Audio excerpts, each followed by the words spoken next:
이 전문가라는 사람이 하나같이 하는 말이 있습니다. 이런 말만 하고 있다는 겁니다. 저 같은 경우에는요, 수술 뒤에 바로 예상 손해액 산정이 가능합니다. 그래서 저는 상담 시에 예상 손해액을 바로 뽑아주는 거고요. 안녕하세요, 보상가 배상TV입니다. 경향 조건적으로 다음을 읽어보는 코너 호모 이코노미스입니다. 이게 바로 고지의무라는 것 때문인데요. 의학적으로 인과관계가 없다라고 하면은 네. 지급을 받을 수 있는 거고요. 안녕하세요. 매일 새로운 정보를 드리는 채널 보상가 배상TV입니다. 오늘은 교통사고 이후에 전문가 선임에 대해서 얘기해 볼까 합니다. 아마도 이 방송 보시는 분들 중에 교통사고 이후에 보상을 많이 받고는 싶은데 이게 변호사를 선임해야 할지 손해사정사를 선임해야 할지 궁금해 하시는 분들이 분명히 있을 겁니다. 그리고 소송을 해야 할지 아니면 합의로 끝내야 할지도 도통 모르겠다 하시는 분들도 있을 거고요. 그래서 오늘은 제가 정리해 드리려고 합니다. 자, 우선 내가 당한 부상이 영구장애의 가능성이 있다라고 한다면요, 무조건 변호사를 선임하는 게 유리합니다. 제가 지금부터 왜 그런지 이유를 알려드릴 건데요. 어떤 부상이든지 간에요, 보험사가 첫 방에 바로 영구장애를 인정하는 경우는 거의 드뭅니다.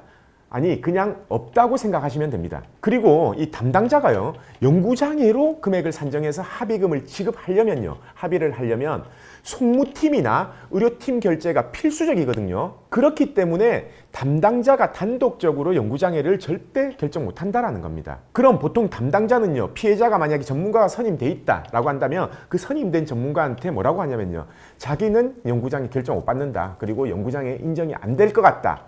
그래서 자기는 영구장애 주장할 거면 소송 갈 거면 가라 라는 식으로 얘기를 하거든요. 근데 그럼 이때 소송의 권한이 없는 손해사정사나 아니면 자격 없는 브로커의 경우에는 어떻게 할까요? 자, 그때부터는 이 피해자를 설득하기 시작합니다. 왜냐? 거기서 빨리 사건을 끝내야지 자기가 이제 수수료를 받을 거 아니에요. 수임료를 받을 거기 때문에 사건을 끝내기 위해서, 합의로 종결시키기 위해서 이제 피해자를 설득하기 시작하는 거죠. 근데 그 과정에서요, 내가 선임한 전문가인데도 불구하고요, 보험사 직원처럼 우리 의뢰인을 설득한다는 겁니다. 뭐라고 설득하냐면요, 소송 가서 영구장애 안 나오면 지금 이렇게 산정된 금액보다 더 못 받는다.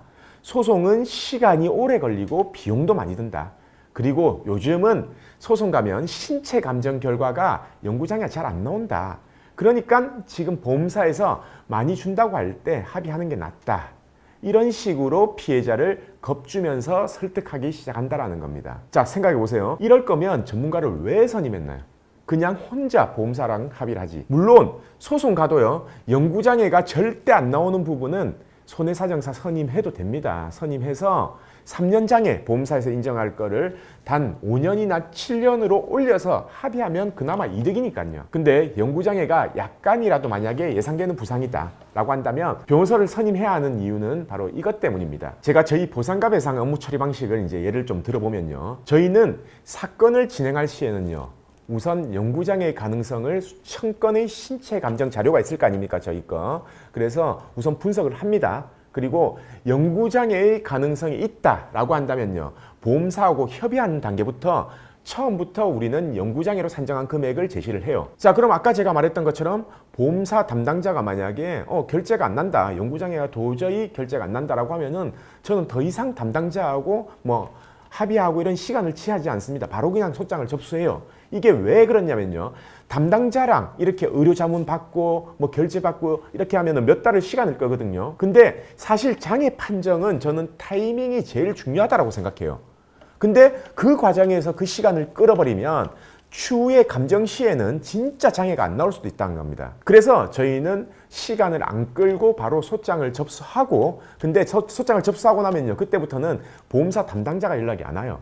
센터장이나 보험사의 송무팀, 법무팀에서 연락 오거든요. 사무실로 전화가 와서 혹시 우리가 원하는 예상하는 금액이 있냐, 그리고 소치하고 합의할 생각이 있냐, 이렇게 물어보거든요. 그래서 만약 우리가 생각한 금액이 있을 거 아닙니까? 영구장애로 예상했던 금액, 그 금액과 맞는다면 소치하고 합의를 할 수 있는 거고요. 안 맞는다면 그냥 그대로 소송을 진행하는 겁니다. 자, 소송을 진행하면 당연히 법원 신체 감정을 받겠죠. 근데 여기서도 잘못된 정보를 알고 계신 분들이 많아요. 신체 감정 가정하면은 감정 절차가 너무 까다롭기 때문에 장애가 잘 안 나온다 라고 이렇게 잘못 생각하시는 분들이 많다는 겁니다. 그래서 안 그래도 제가 얼마 전 판결받은 이 사건을 예를 들어보면요, 안 그래도 그분이 오늘 저희 사무실에 이제 직원들 나눠 먹으라고 점심에 후식으로 과일을 또 배달까지 시켜주셨거든요. 사건 종결됐음에도 불구하고. 자, 그분 예를 들어보면요, 그분은 교통사고로 십자인대가 파열됐고 발목 골절이 됐고 그리고 허리에 압박골절이 됐었습니다. 근데 십자인대하고 발목 골절된 부분은 수술을 한 상태였고요. 허리는 수술을 안 한 상태였어요. 사실 이분 같은 경우에 제가 이제 사건 초기에는 저는 한 대략 손해액이 한 2억 정도 나오지 않겠냐라고 이렇게 예상했거든요. 근데 그거는 십자인대 연구장애 그리고 발목까지 연구장애 나온다라는 가정하에 산정했고요.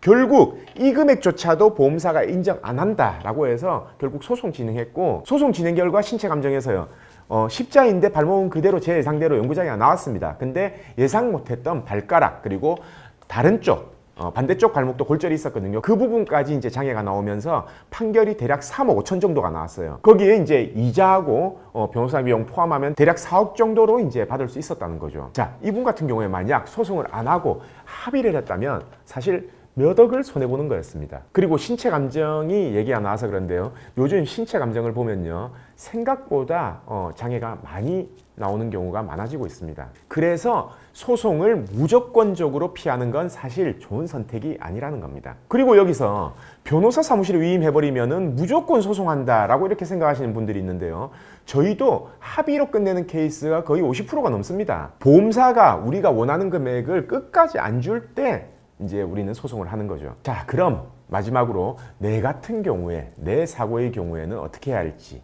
어떤 전문가를 선임해야 할지 궁금하신 분들 제가 마지막으로 이제 정리를 해드리겠습니다. 우선 전문가라고 한다면요, 예상 손해액을 여러 가지로 산정을 해봐야 됩니다.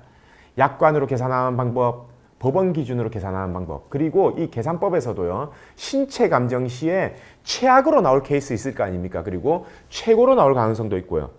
그리고 평균적으로 중간 정도로 나올 가능성, 이 케이스들을 전부 다 예상 손해액을 계산하면 아마 한 10개 이상이 나올 겁니다. 그 다음에 이 손해액을 10개를 뽑아놨죠. 그 다음에 보험사가 제시한 금액, 이 금액이 이 10개 중에 어느 정도 수준에 있는지를 비교해보고 확률적으로 계산했을 때 그냥 합의가 유리할지 소송이 유리할지를 예측해 줄 수 있는 그런 전문가를 선임해야 된다는 겁니다. 사실 저희 사무실에서 문의 오는 분들 중에요, 전문가 선임 잘못해서 수억 날린 분들도 많습니다. 저희한테 물어봐요. 전화 와서 이런 진단이 나왔고 현재 이런 상태다. 그럼 얼마 정도 받을 수 있냐? 얼마 정도 판결이 나겠냐? 그럼 저희가 대답을 했을 때 한 3억 정도 판결이 나겠습니다 라고 하면은 그쪽은 놀라는 거예요. 그분은 자기는 1억에 합의를 했대요. 그래서 제가 이게 1억에 왜 합의를 됐냐라고 하면은 그분은 전문가까지 선임했는데도 전문가가 그렇게 합의를 해라, 이게 거의 최선의 방법이다라고 해서 합의를 했다는 겁니다. 혹시나 이제 합의서에 허점이 있을까봐 취소하고 우리는 다시 소송 제기할 수 있을까봐 합의서를 보내보라고 해요. 근데 꼭 그렇게 합의한 거는요, 합의서가 완벽하게 소송 제기 못하게끔 이렇게 작성이 돼 있더라고요. 이런 안타까운 사례도 되게 많습니다. 자, 그래서 오늘 영상은요, 저희 보상과 배상에 선임하라고 하는 게 아닙니다. 다친 것도 억울하고 힘든데 그나마 위안이 되는 보상이라도 제대로 받아야 될 거 아니에요. 그리고 그 보상을 제대로 받기 위해서 최소한 전문가다운 전문가를 선임하시라고 이제 제가 오늘 방송하는 거고요. 이 점은 진짜 신중하게 선택해야 된다는 점 꼭 명심하시길 바랍니다. 자, 오늘 방송은 여기까지입니다. 다음 영상에서 뵙겠습니다. 저희 보상과 배상 로펌은요, 전화, 카카오톡, 폰메일 상담, 카페 상담 등으로 상담받을 수 있습니다. 저희는 서울과 부산에 사무실이 있고요. 전국 번호는 1544-3102로 문의 주셔도 되고 카카오톡에서 보상과 배상을 검색하셔서 카톡으로 문의 주셔도 됩니다. 그리고 이 영상 댓글란을 보시면 메일로 신청하는 링크를 클릭하셔서 자세하게 작성해 주셔도 저희가 전화를 드리고 있습니다. 단 이게 후유장애가 남지 않는 2-3주 진단 같은 경우에는요, 유선 상담을 하지 않고 있는 점 양해 부탁드리겠습니다.